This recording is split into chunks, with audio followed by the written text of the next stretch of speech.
यहां से आगाज होता है कलाम का।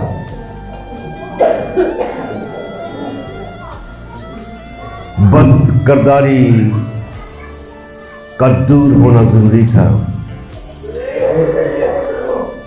उसको होंठों को पाक करना जरूरी था। और ये कब हुआ? जिस साल उज़िया बादशाह ने वफात पाई। पहले नहीं, जिस साल उज़िया बादशाह ने वफात पाई। उज़िया बादशाह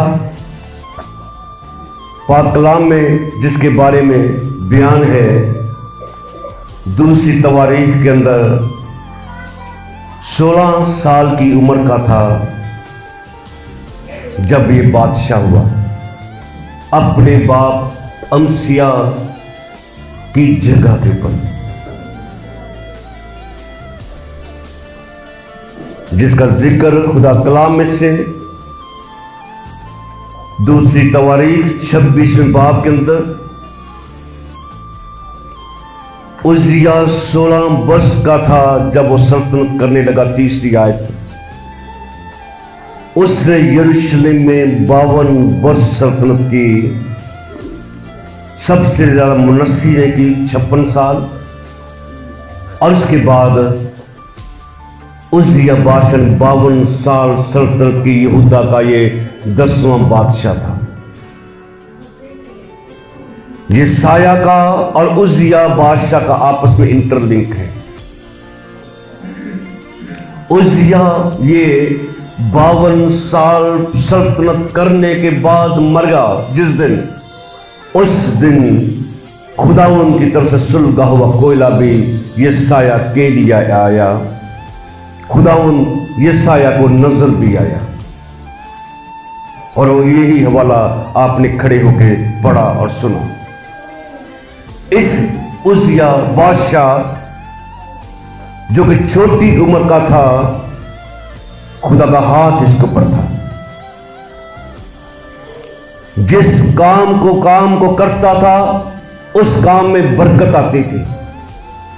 खुदावंद अजीब तरीके से इसकी मदद कर रहा था। बाइबल मुकद्दस इसके बारे में कहती है 4th आयत में, उसने वही जो खुदावंद की नजर में दुरुस्त है, ठीक उसी के मुताबिक जो उसके बाप अमसिया ने किया था, ये करता रहा। और इसके बारे में 7वीं आयत कहती है कि खुदा ने फलस्तियों, जोरबल के रहने वाले अरबों मोनियों के मुकाबला में उसकी मदद की। तो जब तक खुदा मदद ना करे, कुफाते जिंदगी बसर कर नहीं सकता। 16 साल की उम्र का था, खुदा इसकी मदद कर रहा था। और बाइबल कहती है कि इसकी शोहरत दूर दूर तक फैल गई। उसका नाम मिस्र की सरहद तक फैल गया, क्योंकि वो नहायत जोरावर हो गया था।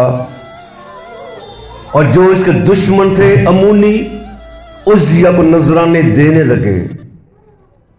खुदा इसके साथ था। उज़िया बादशाह जबरदस्त किरदार। 15वीं आयत के आखिरी हिस्सा में पढ़ते हैं, शोहरत मिलती चली गई, इसका नाम दूर तक फैल गया, क्योंकि उसकी मदद ऐसी अजीब तरह से हुई कि वो जोरावर हो गया। मदद करने वाला खुदा उसके साथ था। अगले हिस्से में हम नहीं जाएंगे कि इसका बाद में क्या हुआ, जो आज बेशुमार ईमानदार उसमें मार खा रहे हैं। ये बहुत बाबरकत होने के बाद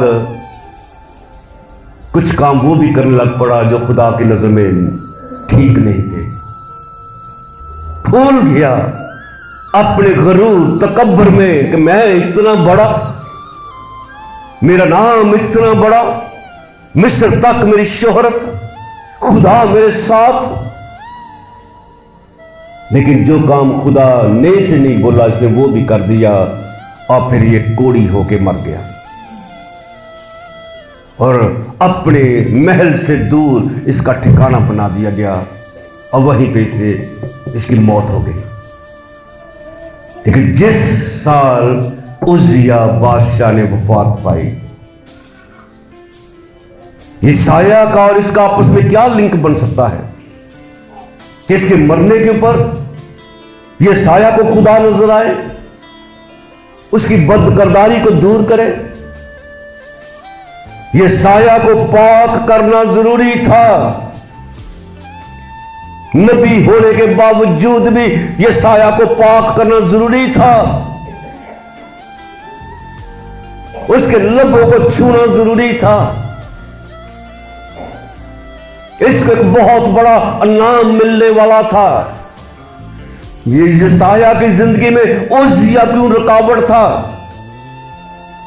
ये साया की जिंदगी में एक मकाम रखता था, अच्छा था उजिया बादशाह। सब लोग इसकी तारीफ कर रहे थे कि इस बादशाह ने हमारे मुल्क में अमन कायम किया, किसी दुश्मन की जरूरत नहीं हमारे मुल्क के ऊपर हमला करे, वो तो हमें नजराने देने वाले ठहरे। हमारे मुल्क में तरक्की दर तरक्की होती चली जा रही है। ये इस 26वें बाब में घर में जाके आप पढ़ सकते हैं।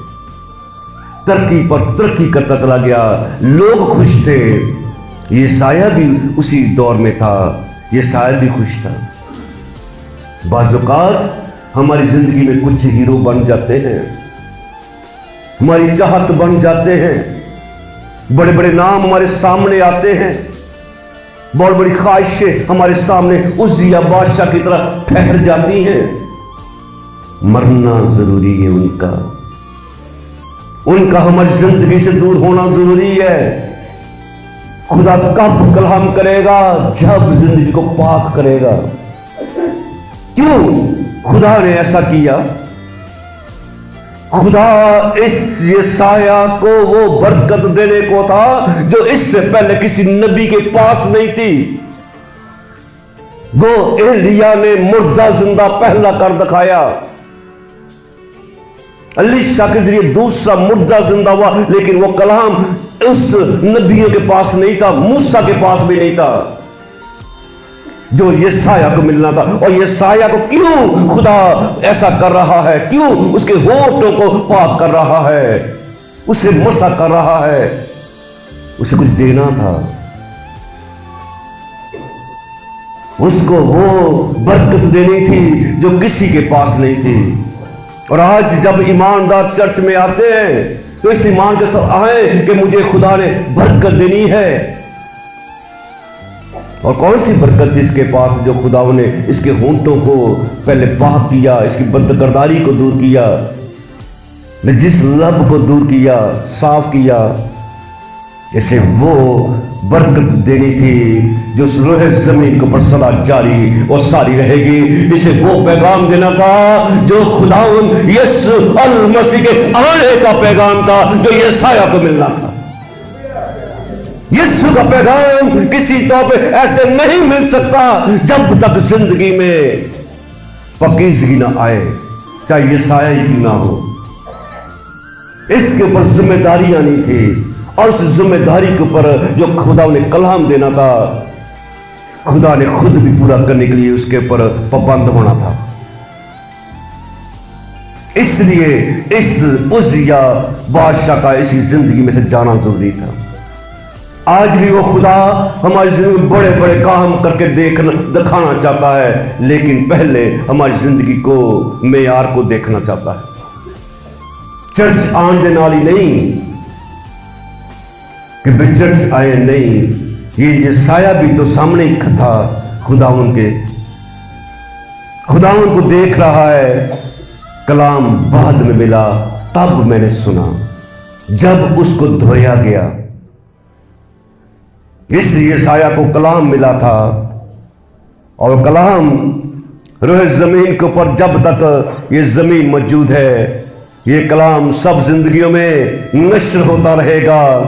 जो ये साया का सहीफा 7वां बाब उसकी 14वीं आयत। लेकिन खुदावन आप तुमको एक निशान बख्शेगा, देखो एक कुंवारी हामला होगी, बेटा पैदा होगा और वो उसका नाम यीशु रखेंगे, अमैनुअल रखेंगे। ये थी वजह जिस वजह से यशायाह का पाक होना जरूरी था। मसीह का नाम इसको मिलना था, मसीह की नाम की बरकत मिलनी थी, इसके मुंह से मसीह की पेशन गोई होनी थी, इसलिए इसका पाक होना जरूरी था।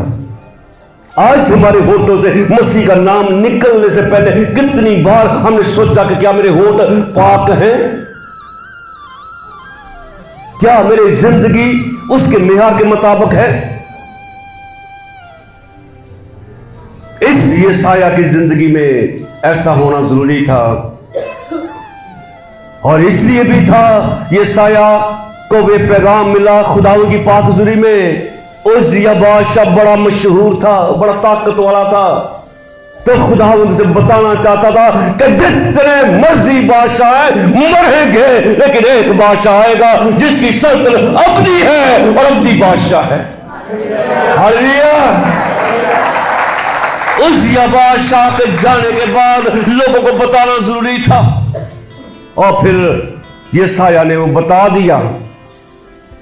इसलिए हमारी एक लड़का तवल्लद हुआ, 9वां बाब, और हमको एक बेटा बख्शा गया और सल्तनत उसके कंधे पर, और उसका नाम अजीब मशीर, खुदाए कादर अब्दी का बाप, सलामती का शहजादा होगा। उसकी सल्तनत की इकबाल और सलामती की कुछ इंतहा ना होगी। वो तो था बादशाह, 52 साल सल्तनत करने के बाद मर गया, लेकिन रहेगा नाम सदा तिक मसीदा। हालेलुया। इसको मिलना था, इसलिए यशायाह का पाक होना जरूरी था, उसको पाक किया गया पहले। आज मसीह का पैगाम मिलने से पहले हमारी जिंदगी का क्या मियार ठीक करना पड़ेगा, वरना चर्च में आने से कुछ फायदा नहीं होगा। जब कलाम मिलेगा तो कलाम नश्र होगा। इसे यीशु का पैगाम मिलना था, इसलिए इसका पाक होना जरूरी था। उसकी सल्तनत की इकबाल और सलामती की कुछ इंतहा ना होगी। वो दाऊद के तख्त और उसकी ममलकत पर आज से अब्बद तक हुक्मरान रहेगा, अदालत और सदाकत से उसे क़याम बख्शेगा। रब्बुल फाज की गिरी ये करेगी।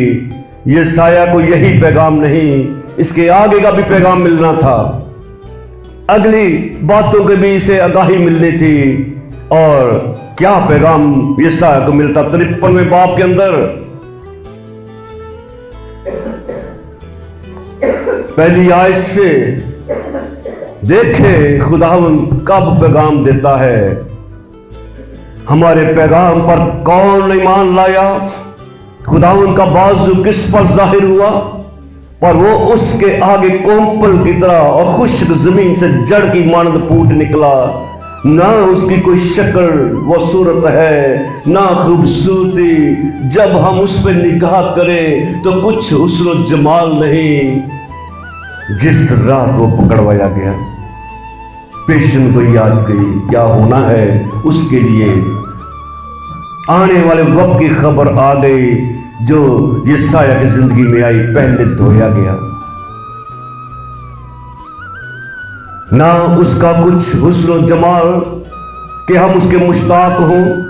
वो आदमी में हकीर, वो मरदूद, मर्दे गमनाक, रंज का आशना था। लोग उससे गोया रुपोश थे। उसकी तहकीर की गई और हमने उसकी कुछ कदर ना जाने।